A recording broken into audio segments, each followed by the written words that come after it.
zai thiam te ti lu zual tu ti la zai thiam te an hlut le zual na nia ka khiat chu ma ni hla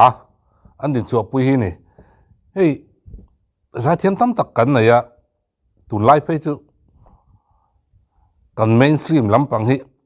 an re de duak mai ni re par zai ron hit em zel mai ya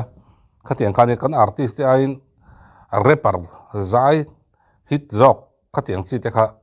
ani tlat mai boi thak riu mai ni chung lai kara chon hei kan pate ka ama hla ka thang ber che tinen kan muwa ka tlai lam pom kar ta dewa ke katia pathian fakna hla ang chi pe hi chu ang chi te kan te pathian fakna hla pe hi chu nuna tanga phua nuna tanga lo chuak an nuna tanga min an phua chu an zia chu hi an nung du bi ka tin a hlut po lu bi ken ka khachin eng po se ngai thla potang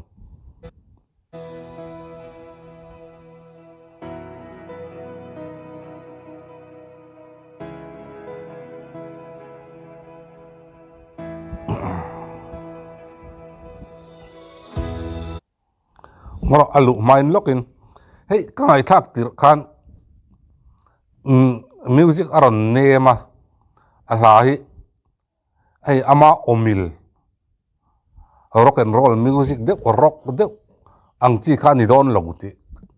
akhiat sa ringot maya chu ta chonin lanem dam chi na rong kal don tir keda asanal don em monile ti karil ruwa thina ni achan chu a o le lanem hi tlem hian in a in person na lai de hi thina lanem dam ang chi hian in a o hi duang hian alaron siam rem mam lo thin ka tia ma se ngai thang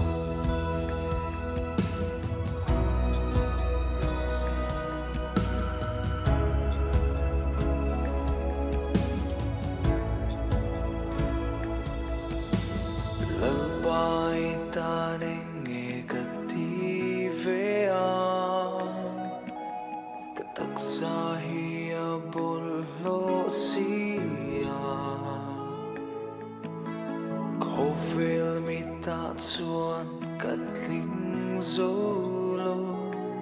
ma se nang chuan min du sia katan hian I valu em lalpa katsak lo ti sia min shwai ma se chak sia min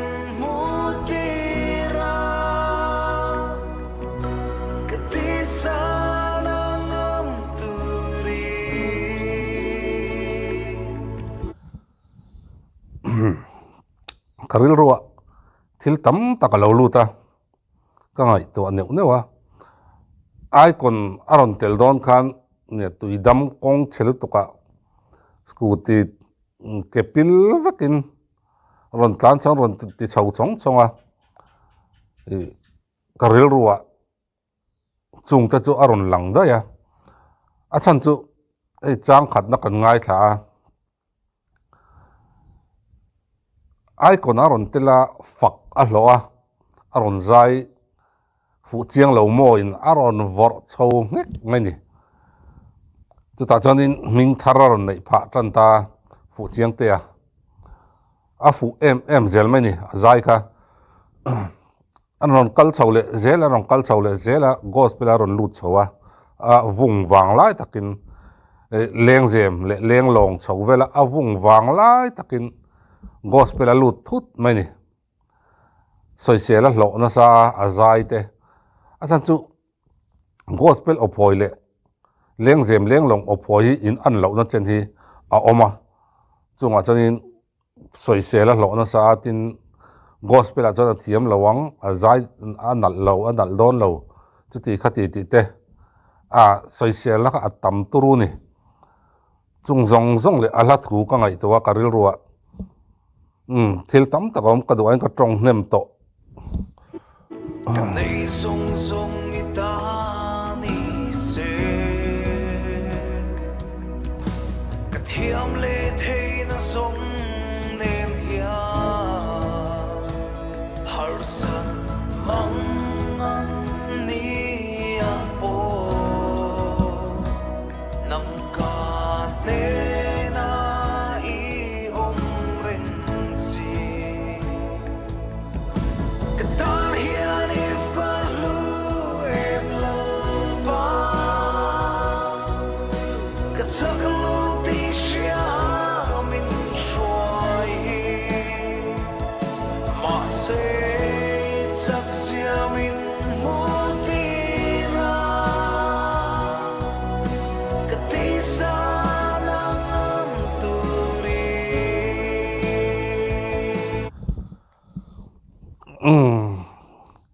min pathian arina pathian in nga tak hi chuan pathiana in ngat mi pathiana kan in ngat ani chuanin kan chak lo zia kan hria nia ke ni chu tlusa kan nia ruisa kan nia eiru sa kan nia love song saduk sa kan nia a hlok zok kan hria tin sum don na po hlok du em mai pathian aya sum du sa kan ni amaro chu min pathian a mu tak chuan kan chak lo zia kan hria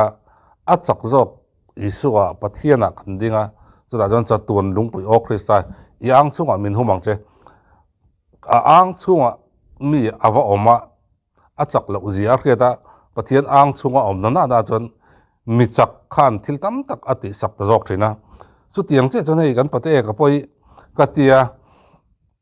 I ama chu a chak lo ani no pang te ala ni le ngal a tu na pung som ni pathum ve la ni chau or chawnia chu tianga chuanin a ril ru hi a pui tling ka tia zokina chung kwa en kola te chung ko chung changa te tiang zong a hen a ril ru hi a pui tling ka tia a kum hi chu kum ani an lo ti thin ang khan a kum chu tlem ma se a ril ru a pui tling miawa chu mi piala ma chon pathian a ding tlata chu pathian a din tlat na chon he atira chonin nia ani pona soya changchon calendar chau te kan hona changchon zong tra chau te kan hona tia nia zan khata cheng no inga lo thei kan no inga chong lo thei kan pathian a wangin calendar chau a hon chang oma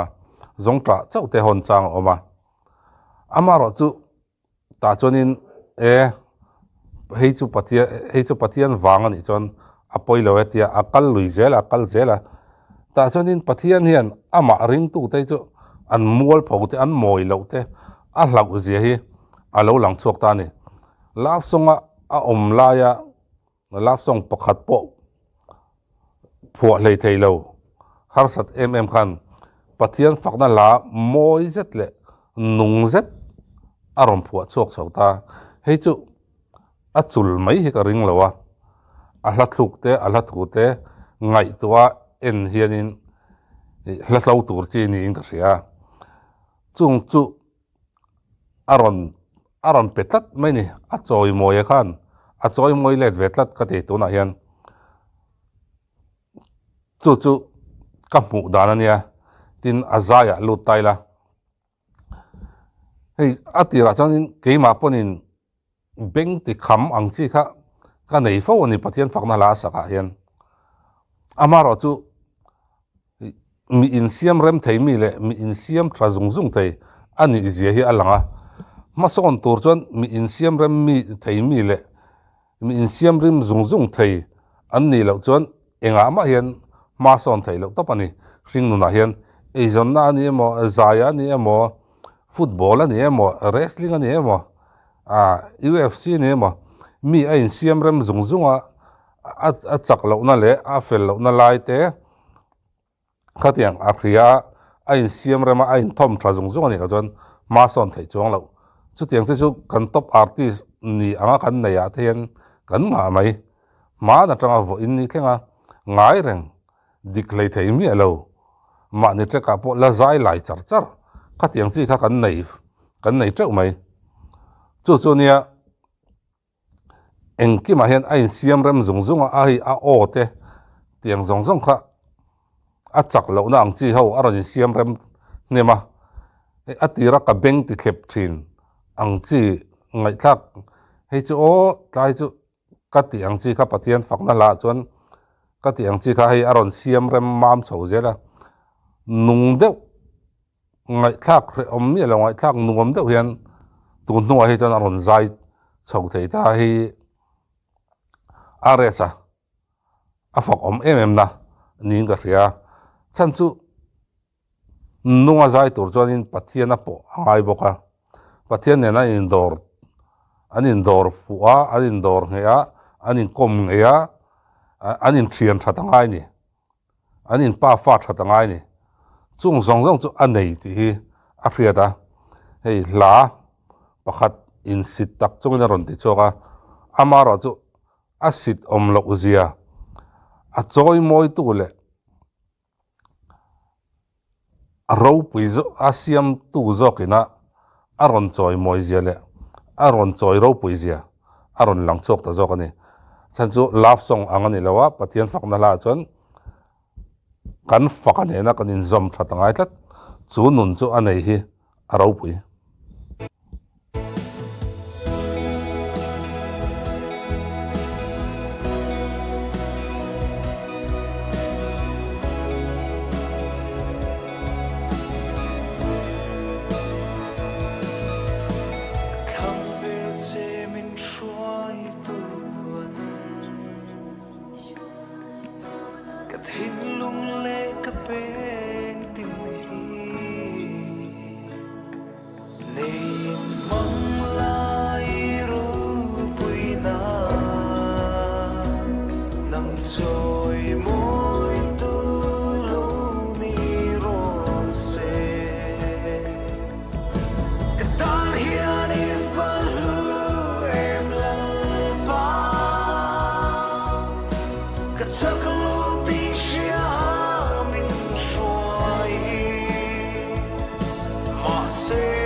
chak lo te ti chak tu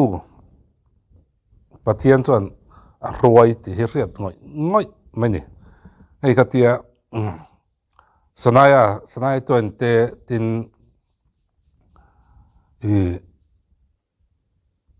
kari job te hei Hillsong ho la trim te tin midang te pon omang ania hei wat Thomas te pathian fakna la ho wa chan henga hian an hla hi nia chang khat le thunon chang ni le thunon chang thumna le thunon dia aron nei chawa ma se ei chang khat na aron sa chang ni na ron sa chang thumna ron sa ta chan chang khat na kaldan chi chen chang ni na ron sa lo ta chang ni na kaldan che chen chang thumna ron sa lo ta enga moni ron chai dang lam le ron sik soi zeu hla kalmar put boring turang chi khatiang chi te kha anon veng chho thina ni an hla hi ngai thaka nuam chho em ti khan miron pam chawa miron chem chawa tian ngai thak hi an nuamin chang tin mai hi a phur om tluan thak mai ni chu tiang che chon hei tuna kan pate ka po hen engtin nge he tiang idea hi anei theyang o ka tia hetiang idea ron nei thei tur chonin remoi huang chunga hianin ala tam lo ka tia atal tam lo ka tia tin remoi huang chunga a zong zonga alu na pola rei lo ta kumni khat le kania chunga chonin hetiang ron nei thei tura a music hub asan ka khrelowa ai aron zai tira tanga voini thlengin ai kaminga isada ni wagin azai ka ngai thla nemta a chevel ka en nemta chu tiang mi chu ani lo ti hi ka ra chiang ani amaro chu a hla thui na ron soyang che khan a chak lo na zong zonga ti chak tu pathian chonin engkima aron puya amoi lo hlawa a choi moya moi lo a hlau thin a choi moi fram hun har sa atia po elal patia a choi moi fram khan a huna aron choi moi let ve thong nin ka ria ei composer tam tak la phua tu tam takina anon ti thei lo te anon nei ngai mi lo quality kha aron nei chuk le tlat mai ni hei ni an ruan alo ko fu chiang te a ti hi chu alo la fu chau zel chu ni hi engkima aron fu chiang chau zel maya ei a fu em mai ka tia ke bo he la hi ka ngai thla le thina ngai nom ating ka tia tin a hla thu ngai thakin mi in ka soi tong khan nun atanga pathian po na nen nun atanga pathian rin chan chunga pathian nena anin pol na kal tanga hla aron zia chowa hla aron phua cho hi chonin nung lo thei lo thina chu nunga hla phua thei tur chuan zong in pathiana poa anin kom ngeya anin pa fa anin thian tha ti a hrian ngoi mai ni hei pathian fakna hla tam tak kan ngai thla tam tak chu moi tak nal tak ma se nung hlei thei lo hla pathian fakna po hen awmani thina na sak nun hlei thei lo hla hi a kat teu mai om nok mai chung kara chon ano pang berle rimoi huang chunga po la tal tlember khan nung takin pathian hla quality trajet main aron pho chuak thaya pathian wang liu ni ati lo thai om lowe ole hei pate ka react chon ka duain ka tui thena pot nem le ta lu mai description hei a link ka da react lawa endu tan ilola en lawa ilo langai thlau ni chon lo wangai thavero apangain amuta a roi lut nge yang che hun man nom vek ule